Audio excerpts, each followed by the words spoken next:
고요 한 절. 기치료받는 이혼녀의 신음소리. 그것은 욕망의 치유였다. 어느 밤의 수행. 산사의 고요 속에 낮게 새어나온 숨소리가 흐르는 밤이었어요.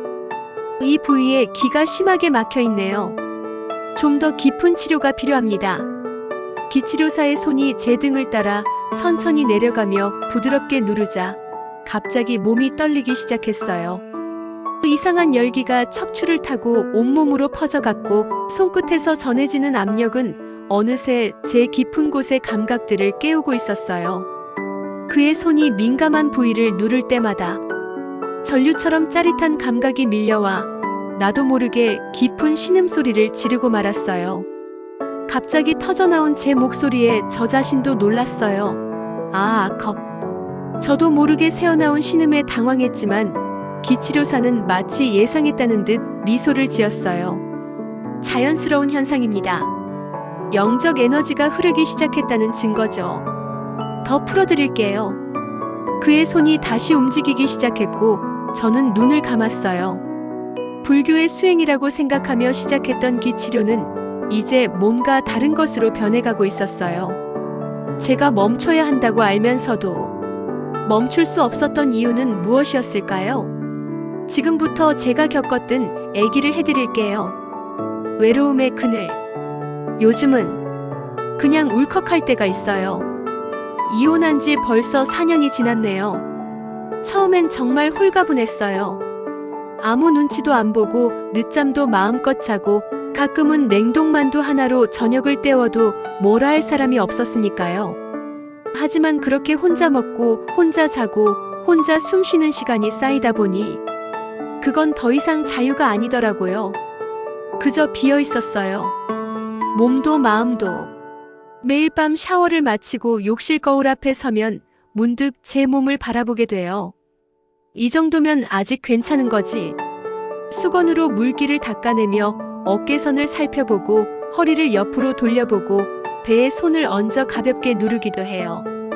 나이에 비하면 군살도 적당하고 피부도 아직 탄력이 남아있어요.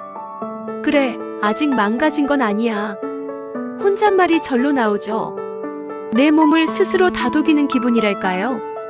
그러다 문득 가슴 밑에 굴곡에 시선이 머물게 돼요.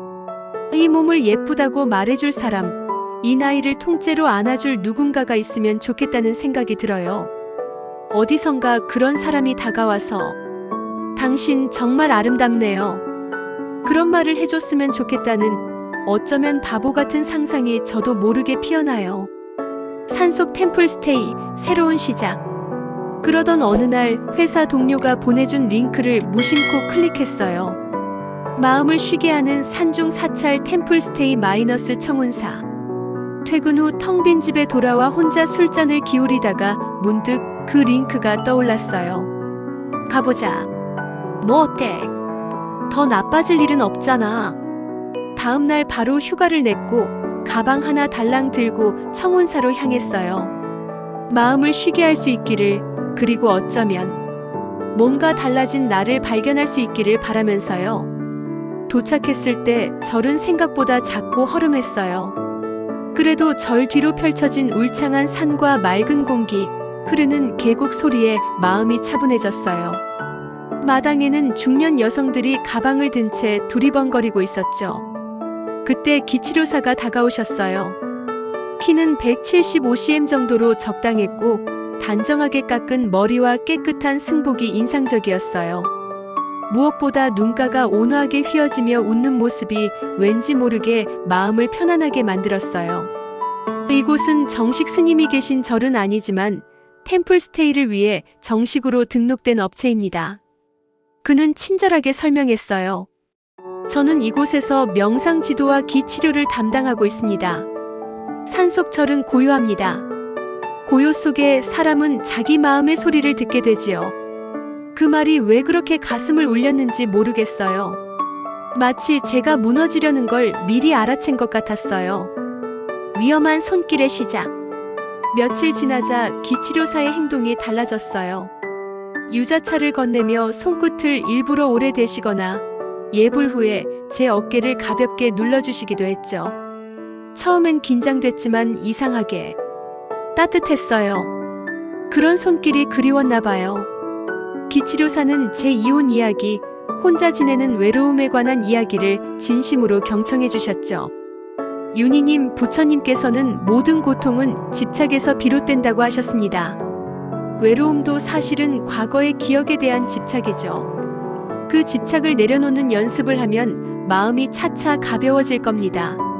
어느 밤 기치료사가 촛불을 들고 제 방을 찾아오셨어요. 오늘 기도 중에 윤희님의 기운이 불안정한 것이 느껴졌습니다.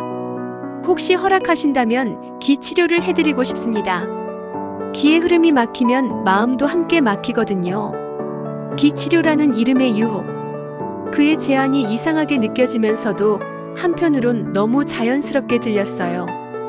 결국 동의했고 그는 제 등 뒤에 앉아 어깨부터 기치료를 시작했어요. 이 부분에 기가 많이 막혀 있네요. 그의 손이 제 등 중앙을 지나 허리로 내려갔어요. 조금씩 몸에 열이 오르기 시작했고 허리 아래쪽을 누를 때마다 마치 성적인 자극을 받는 듯한 이상한 감각이 퍼져갔어요. 몸 깊숙한 곳에서부터 느껴지는 전율에 저도 모르게 아아컵 하고 신음소리가 새어나왔어요. 얼굴이 달아오르는 것을 느끼며 당황했지만 기치료사는 오히려 더 미소를 지었어요. 그대로 두세요. 기가 풀리면서 나오는 소리니까 마음껏 표현하셔도 됩니다. 오히려 그래야 치료가 더 잘 되니까요. 저는 그 말에 안심하며 눈을 감았어요. 기치료사는 더 진지한 목소리로 설명을 이어갔어요. 이 기치료는 제가 히말라야에서 수행할 때 배운 특별한 방법입니다.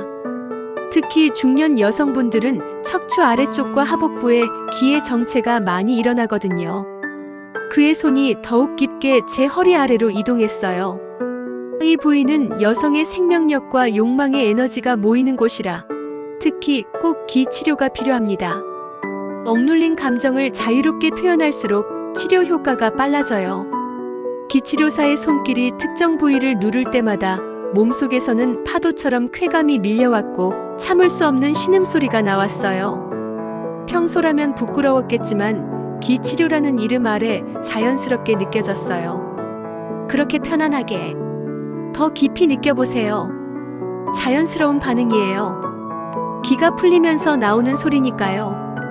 그 후로 기치료는 거의 매일 이루어졌어요.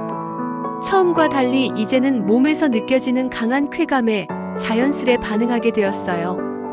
점점 더 깊은 부위에 기치료사의 손길이 닿고 더 큰 소리로 신음을 내뱉는 것이 수행의 일부라고 믿었어요. 그의 손길이 주는 위로와 쾌감, 그리고 누군가에게 온전히 관심받는 느낌이 좋았어요. 치료가 끝난 후 남는 이상한 공허함조차도 다음번 치료를 기다리는 기대감으로 채워져 갔어요.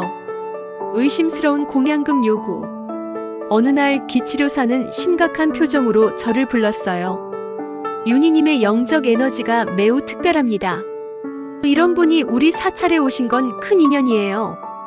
기치료 중 제 반응을 살피던 기치료사는 문득 다른 여성 신도의 이야기를 꺼냈어요.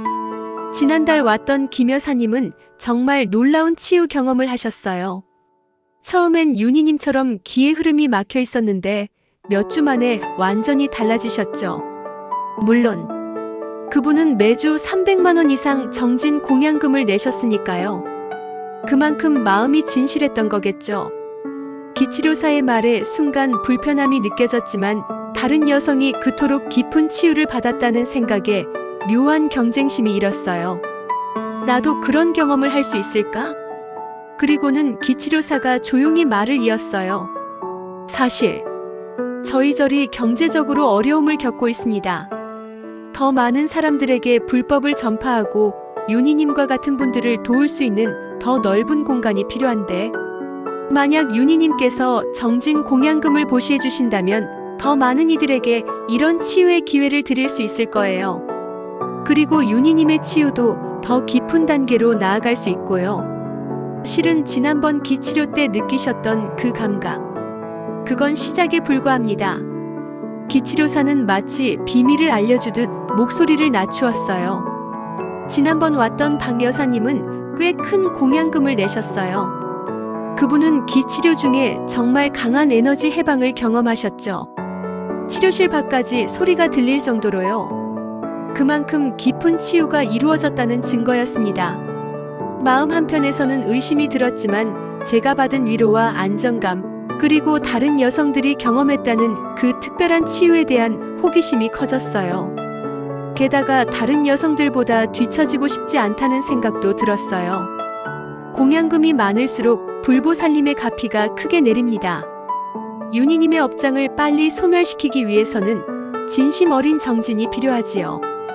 지난번 오셨던 신도분들은 모두 깊은 치유를 받고 가셨습니다. 그분들처럼 윤희님도 완전한 자유를 경험하실 수 있을 거예요. 하지만 점점 더 많은 금액을 요구하는 기치료사의 태도에 어디선가 불길한 기운이 느껴지기 시작했어요. 운명의 재회, 첫사랑의 귀환. 그날이었어요. 해가 산 너머로 사라질 즈음 낡은 트럭 한 대가 절 앞에 멈췄어요. 짐을 내리던 남자와 눈이 마주쳤을 때 전 숨이 막히는 줄 알았어요. 창수. 그 이름이 저도 모르게 입에서 튀어나왔어요. 대학 시절 제 첫사랑. 그를 마지막으로 본 게 언제였더라. 30에도 넘었을 거예요. 하지만 그의 눈빛은 여전했어요. 우리는 23세 봄에 서로를 놓쳤어요. 장거리 연애라는 현실 앞에서 사랑은 점점 침묵으로 굳어졌고 잘 살고 행복하라는 마지막 통화로 우리는 헤어졌어요. 그는 절 보수일을 맡아왔다고 했어요. 그의 말은 짧았지만 눈빛은 오래전 그날처럼 진심을 담고 있었어요. 저녁 식사 후 그는 조심스럽게 제게 다가왔어요. 윤희야, 혹시 여기서 뭐 이상한 일 없었어?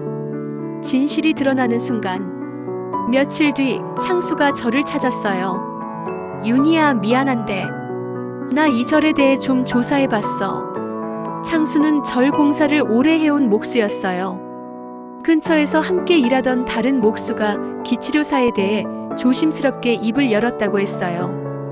그 사람, 예전에도 성범죄로 문제 있었던 사람이래. 이름도 바꾼 거고 여기 숨어 있는 거래. 처음엔 믿기지 않았다고 했어요. 하지만 기치료사의 행적을 조용히 조사했고 여성 신도들과의 부적절한 관계, 회계 내역까지 차근차근 모아나갔어요. 나 경찰에 신고했어. 확실한 증거를 찾았거든. 가면이 벗겨진 기치료사, 그리고 경찰의 습격. 그리고 그날 밤 경찰들이 절에 들이닥쳤어요. 기치료사가 머무는 요사체 앞엔 손전등 불빛과 굵은 발소리가 쏟아졌어요. 경찰입니다. 문 여세요. 요사체 문이 열렸을 때 방 안의 광경에 경찰들도 잠시 말을 잃었어요. 기치료사는 상의를 벗은 여신도와 함께 있었어요. 기치료라며 여신도의 맨살을 더듬던 기치료사는 갑작스러운 방문자들의 당황한 기색이 역력했죠. 기치료사는 도망치려 했지만 끝내 붙잡혔어요. 얼굴에선 자비로운 미소가 사라졌고 그 눈빛은 이제 짐승처럼 흔들리고 있었어요. 경찰이 제게 다가왔어요. 피해자 진술이 필요합니다. 내일 경찰서로 와주실 수 있을까요? 그 말에 고개를 끄덕이는데 창수가 제 옆에 조용히 다가와 섰어요. 그의 존재만으로도 힘이 되었어요. 다시 찾은 나 자신. 부끄러웠어요. 내 외로움이 누군가의 부드러운 말과 손길에 얼마나 쉽게 무너졌는지, 그 허기를 채우기 위해 스스로를 얼마나 애써 속였는지를. 사랑이라 믿었던 것은 욕망이었어요. 안기고 싶었던 것은 그의 마음이 아니라 내가 가진 결핍의 허상이었어요. 그 손길이 따뜻했던 이유는 내가 스스로를 안아주는 법을 잊었기 때문이었어요.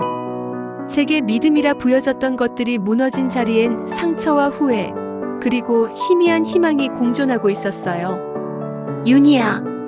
창수가 조용히 말했어요. 그만 나가자. 더는 혼자 안 살아도 돼. 그 말이 마음의 파문처럼 번졌어요.